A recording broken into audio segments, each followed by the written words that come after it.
My husband brought his mistress home to kick me out, little did he know. He'd be homeless an hour later. After years of trying to hold my marriage together, I thought catching my husband with another woman was rock bottom.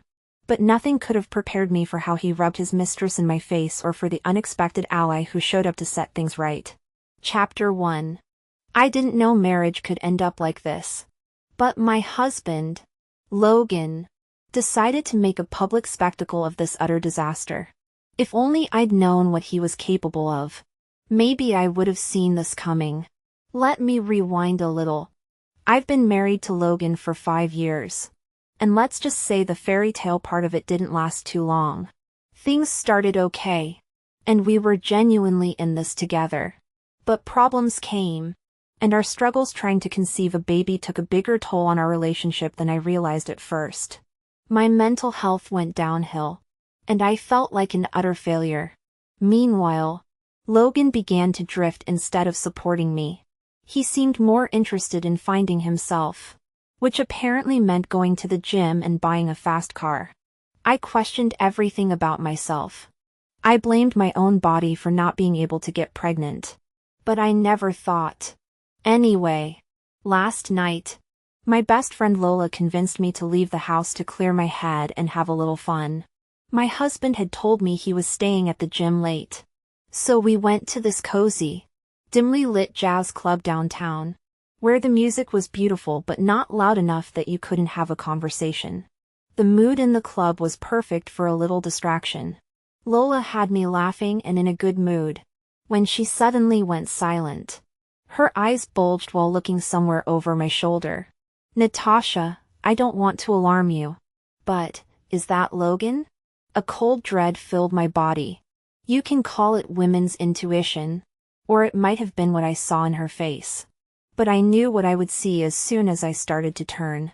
Sitting at a corner table, I saw my husband with a young woman draped over his shoulders. She was giggling, and he leaned in, whispering something into her ear. Nothing like this had ever happened to me, even during my college relationships. So, I'd never thought I'd be the kind of woman to cause a scene. But my body moved out of its own accord. In a flash, I was right at their table and my outburst made them both jump. Logan, are you serious right now? I barked. My husband looked up, confused and startled for 1 second. But soon, I saw relief hit his face and worst of all, his expression turned into a smirk. Natasha. Well, finally, he said with that stupid grin still on his face. The girl beside him, Brenda, smiled in return and looked up at me like she'd won. Logan. I tried to speak, not even knowing what I would say. But he interrupted me. Look, Natasha. It's better that now you know. I don't have to keep hiding it. He said carelessly. I'm in love with someone else. We're done. It's over. Just like that. No hesitation. No remorse. I wanted to scream, cry, slap him across his smug face. But somehow, I just stood there, numb. Suddenly, Lola took my arm, muttering something about how Logan would regret this one day, and guided me outside. I didn't even notice when she drove my car straight to her apartment until she sat me on her bed, where I finally broke down. The next morning, after barely any sleep, I decided to go home and confront him. Maybe he'd come to his senses. But when I pulled up to our house, the sight that greeted me felt like discovering his cheating all over again. There, on the front lawn, were all my things scattered, as if they were trash. Clothes, photo frames, even my old college textbooks, just tossed out without a second thought. And there he was, standing on the porch with Brenda by his side, smiling like he'd just won the lottery. I got out of my car feeling the numbness take over, and walked slowly to them. Logan got right to the point. I don't think I need to remind you, but this house belongs to my grandfather, and you have no claim to it. He sneered while my face remained blank. You're out. Get your stuff and leave. Now. I stood there, fully numb, as his words sank in. Aside from cheating and dumping me, he was kicking me out of my own house. And the worst part? He looked like he was enjoying every second of it. Still, I tried to keep my composure. No way was I giving him the satisfaction of seeing me break down. So I just started gathering my things, shoving clothes and random belongings into the trunk of my car. But the humiliation burned deep. Instead of going inside like Logan, Brenda stayed on the porch and watched me. She couldn't even hide her amusement. When I glanced up, she decided to put salt in my wound. I can't wait to redecorate this house. She sighed happily, crossing her arms. It's all old lady stuff. And so ugly. My face stayed blank. I was trying to think of anything of mine that might remain inside as I loaded stuff into my car. It was a simple sedan, so I definitely needed another trip. Hopefully, Lola wouldn't mind me staying with her for a while. But as I mulled over these things to keep from showing any emotion or breaking down again, I heard it, the rumble of a car pulling up behind me. I turned around, and there, stepping out of a sleek black BMW, was Mr. Duncan, Logan's grandfather. And he looked confused. Now, if there's one thing everyone in town knows is that Mr. Duncan can be tough. He built a family fortune from nothing. Therefore, he had big expectations from all his children and grandchildren. At first, I thought being an in-law in the family would be difficult because of him. But for reasons I never understood, he treated me amazingly from the very beginning. He loved me with his grandson. Yet, I was still afraid of what would happen as he took in the scene with my belongings on the lawn. A strange woman on the porch, and Logan nowhere to be seen. Logan, babe, come out here, Brenda called out, worried, and the sound of her voice had Mr. Duncan frowning at first. Then, his expression changed from confusion to pure anger. What the hell is going on here? Mr. Duncan's voice boomed as Logan came outside with his mouth hanging open.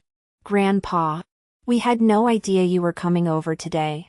He started, swallowing thickly. This is not the best time. We're dealing with a private thing. You wouldn't understand. Logan, I might be old, but I get exactly what's happening. Mr. Duncan responded in his thick voice. I only asked because I didn't want to believe my eyes. Grandpa, Logan tried, but he didn't get another word in. It looks like you've kicked my favorite granddaughter-in-law out of the house. And you're shacking up with that tramp. Did I get anything wrong? Mr. Duncan continued sharply. And I didn't feel bad at his insult to Brenda. Grandpa, Natasha, and we're done. She doesn't belong here anymore. And who gave you the right to decide that? Mr. Duncan's eyebrows rose. He glanced at me for a second with a tender look before looking back at Logan. Let me remind you that this house belongs to me. I've let you live here because you were starting a family. Together, he continued. But if you're going to treat Natasha like she's disposable, you can consider yourself out. Effective immediately. Logan's face went pale. What are you saying? Mr. Duncan didn't even blink. I'm saying that Natasha will stay. And you will leave. Not only that, but as of right now, I'm cutting you off. Consider all my money and support gone. You think you can act like this? Disrespect your wife and make our family look bad for some early midlife crisis and a 20-year-old gold digger? Not on my watch. Grandpa, leave now. Once Logan and Brenda were gone, Mr. Duncan ushered me inside and revealed why he came by in the first place. Natasha, I heard from my son about you and Logan's issues with fertility. And I came here to offer to pay for IVF. Oh, sir. I croaked. My emotions were finally surfacing. But it seems I arrived just in time to see this disaster instead. You don't deserve any of this. He continued, and I almost couldn't handle his kindness. I swallowed the lump in my throat. Thank you, Mr. Duncan. I didn't know what to do. So I just started packing my car. He put a reassuring hand on my shoulder while shaking his head. No need for that. Consider this house yours. I'll handle all the paperwork. And make it official. It's also my apology for not raising a better grandson. I nodded as tears fell from my eyes. In the days that followed, Mr. Duncan made good on his word. My name went on the deed, and Logan was cut off from his family's money and support. I heard through the grapevine that Brenda didn't stick around long after she realized the bank accounts were closed off.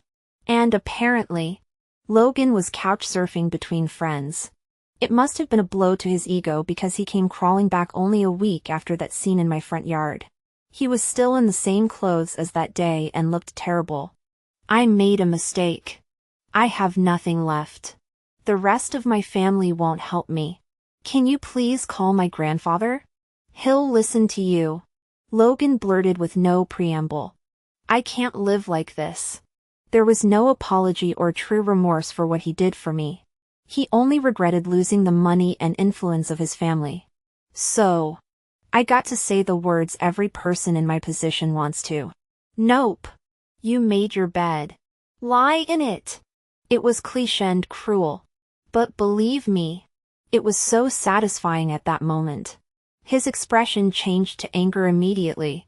And before he could barrel some insults at me, I slammed the door in his face. I still heard his shouting, but his words rolled off me in that high from that payback. Maybe I'll feel bad for him later. But what did he expect? Entitled brat.